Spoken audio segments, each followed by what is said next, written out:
এই মুহূর্তে দেশের স্বরাষ্ট্রমন্ত্রী অমিত শাহ বাঁকুড়া সফরে, আপনারা জানেন বিরসা মুন্ডার মূর্তিতে তার মালা দেওয়ার কথা, শ্রদ্ধা জানানোর কথা। এই মুহূর্তে উপস্থিত হয়েছেন দেশের স্বরাষ্ট্রমন্ত্রী অমিত শাহ। সেখানে বিস্তারিত জানবো আমাদের প্রতিনিধি হীরক মুখার্জির সঙ্গে কথা বলে। হীরক, কি দেখতে পাচ্ছ এই মুহূর্তে?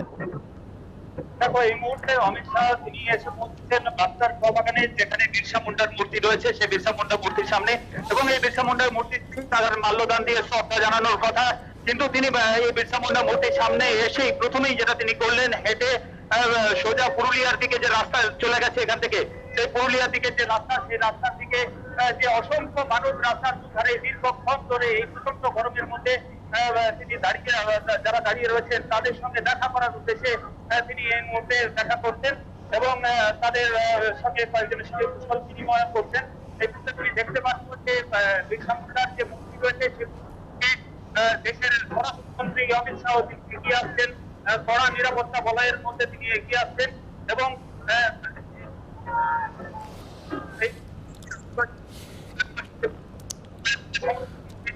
সম্ভবত দেশের স্বরাষ্ট্রমন্ত্রী নিরাপত্তাজনিত কারণেই হয়তো কিছুটা কমিউনিকেশন প্রবলেম হচ্ছে আমাদের প্রতিনিধির সঙ্গে।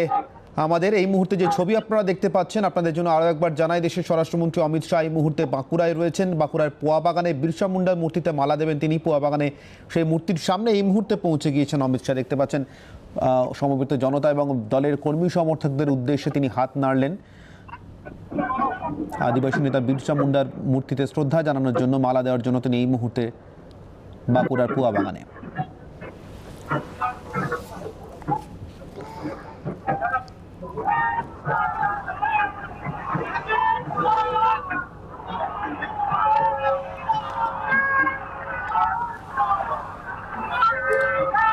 দলীয় কর্মী সমর্থকদের স্লোগান এবং জয়ধ্বনির মধ্যেই দেশের স্বরাষ্ট্রমন্ত্রী অমিত শাহ, যিনি এই মুহূর্তে সাংগঠনিক সভার প্রয়োজনে বাঁকুড়ার পুয়া বাগানে এই মুহূর্তে তিনি আদিবাসী নেতা বিরসা মুন্ডার মূর্তিতে শ্রদ্ধা জানাচ্ছেন মালা দিয়ে।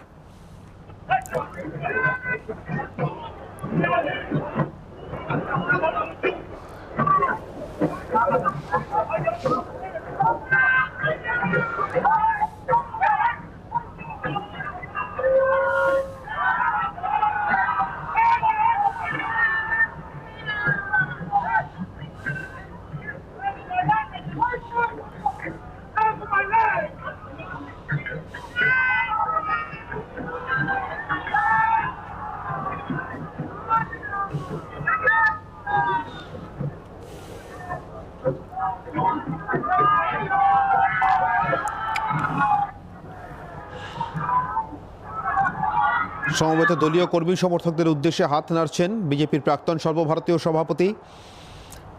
দুদিনের পশ্চিমবঙ্গ সফরে অমিত শাহ 21-এর বিধানসভা নির্বাচনকে পাখির চোখ করেই বিজেপির প্রাক্তন সর্বভারতীয় সভাপতির এই রাজ্য সফর। বাঁকুড়ার পুয়া বাগানে তিনি পৌঁছেছেন, সঙ্গে রয়েছেন দলীয় সাংসদ সৌমিত্র খান, পশ্চিমবঙ্গের দলীয় পর্যবেক্ষক কৈলাস বিজয়বর্গী।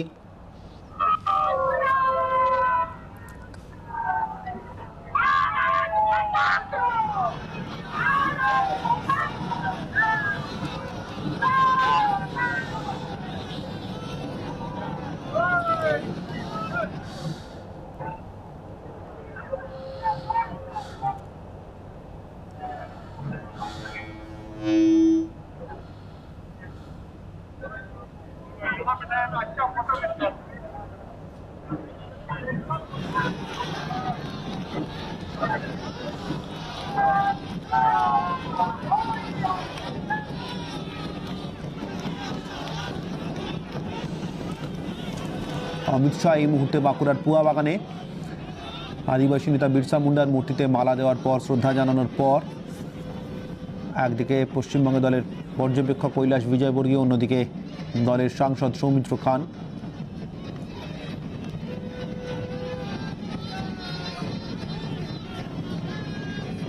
অপর সাংসদ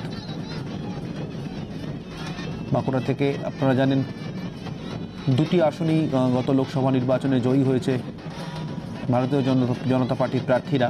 অপর সাংসদ সুভাষ সরকারের উপস্থিত রয়েছেন, সঙ্গে বিষ্ণুপুরের সাংসদ, বাঁকুড়ার সাংসদ সুভাষ সরকার এবং বিষ্ণুপুরের সাংসদ সৌমিত্র খান। রয়েছেন দলের পশ্চিমবঙ্গের পর্যবেক্ষক কৈলাস বিজয়বর্গী এবং সর্বভারতীয় সহসভাপতি মুকুল রায়।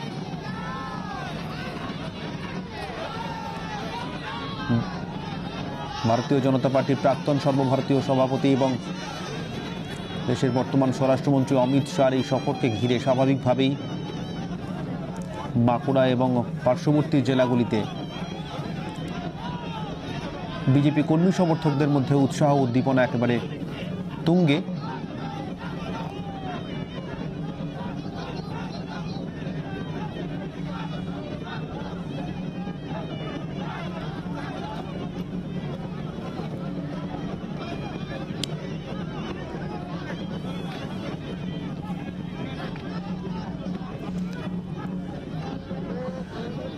দেশের স্বরাষ্ট্রমন্ত্রী অমিত শাহর এই সফরকে কেন্দ্র করেই জঙ্গলমহল এবং আদিবাসী সংস্কৃতির রীতিনীতির সঙ্গে ঐতিহ্যের সঙ্গে সাযুজ্য রেখেই নানা সাংস্কৃতিক অনুষ্ঠানের আয়োজন করা হয়েছে। ধামসা মাদল নিয়ে জঙ্গলমহল থেকে যেরকম আদিবাসীরা এসছেন, তেমনি ছৌ নাচের বন্দোবস্ত করা হয়েছে। পুরুলিয়া জেলা থেকে নিয়ে আসা মানুষদেরকে জড়ো করা হয়েছে সেখানে।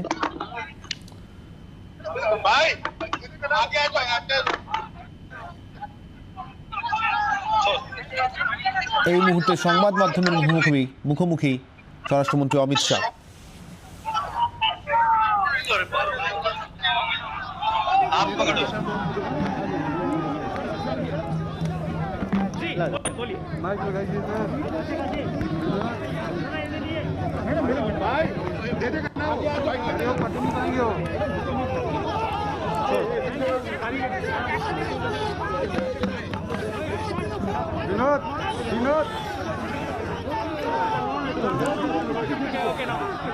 आप पकड़ो इसको,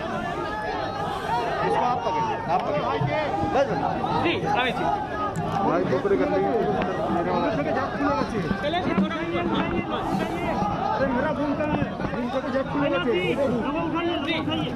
अरे यार सामने उठाओ। धीरे धीरे भाई, धीरे चलो हो गए। आज भगवान बिरसा मुंडा की प्रतिमा को श्रद्धांजलि देकर मेरे 2 दिन के बंगाल दौरे की शुरुआत हुई है। कल रात से मैं बंगाल में हूं। जहां पर भी गया इसी प्रकार का उत्साह, इसी प्रकार का स्वागत दिखाई पड़ता है। एक और तो ममता सरकार के प्रति भयंकर जनाक्रोश दिखाई पड़ता है और दूसरी ओर श्री नरेंद्र मोदी के प्रति एक आशा और श्रद्धा दिखाई पड़ती है कि बंगाल के अंदर परिवर्तन श्री मोदी जी के नेतृत्व में ही आ सकता है। जिस प्रकार से दारुण गरीबी के अंदर फंसे हुए बंगाल में मोदी सरकार ने भेजी हुई सारी सुविधाएं, मदद और बंगाल के लोगों को अपना जीवन धोरण सुधारने के लिए जिस प्रकार का आश्वासन भारत सरकार ने दिया है वो लोगों तक नहीं पहुंच रहा है। मैं इसी क्षेत्र की बात कर लूं, आदिवासी बहुल एक क्षेत्र के अंदर न आदिवासियों के लिए जो घर के पैसे भेजे हैं वो आदिवासियों तक पहुंचे हैं, ना किसानों को 6,000 रुपया मिलना चाहिए हर साल वो मिल रहा है, ना हर गरीब परिवार को 5 लाख रुपए का स्वास्थ्य का सुविधा मिलना चाहिए वो भी नहीं मिल रहा। भारत सरकार की 80 से ज्यादा योजनाएं जो गरीब, दलित, आदिवासी और पिछड़े लोगों के लिए हैं उसको ममता सरकार रोक कर बैठी है। मैं ममता दीदी को बताना चाहता हूं कि आपके मन में भय है कि इन योजनाओं को रोकने से आप भारतीय जनता पार्टी को रोक लोगी, तो आपकी भ्रांति है। आप एक गरीब लोगों के लिए मोदी जी ने जो 6,000 रुपया प्रति साल भेजा है वो पहुंचने दीजिए, स्वास्थ्य की सुविधाएं पहुंचने दीजिए, शौचालय पहुंचने दीजिए, इनका घर उन तक पहुंचने दीजिए, तो शायद थोड़ा बहुत भी आपके लिए सोचेंगे। जिस प्रकार का दमन का चक्र विशेषकर भारतीय जनता पार्टी के कार्यकर्ताओं के ऊपर ममता सरकार ने चलाया है, मैं निश्चित रूप से देख रहा हूं कि ममता सरकार का मृत्युगंड बच चुका है। आने वाले दिनों में यहां भारतीय जनता पार्टी की 2/3 बहुमत की सरकार बनने जा रही है। मैं आज बंगाल की जनता को अपील करने आया हूं कि बंगाल एक सरहदी प्रांत है, देश की सुरक्षा बंगाल की आंतरिक सुरक्षा के साथ जुड़ी है। देश की सुरक्षा को सुनिश्चित करने के लिए, बंगाल के युवा को रोजगारी देने के लिए और बंगाल के गरीब लोगों को दारुण गरीबी से बाहर निकालने के लिए इस सरकार को उखाड़कर फेंक दीजिए। एक मौका भारतीय जनता पार्टी को दीजिए। हम आने वाले दिनों में यहाँ पर सोनार बांग्ला की रचना करने के लिए मोदी जी के नेतृत्व में भरसक सर, बंगाल में चुनावी चेहरे कौन होंगे? धन्यवाद।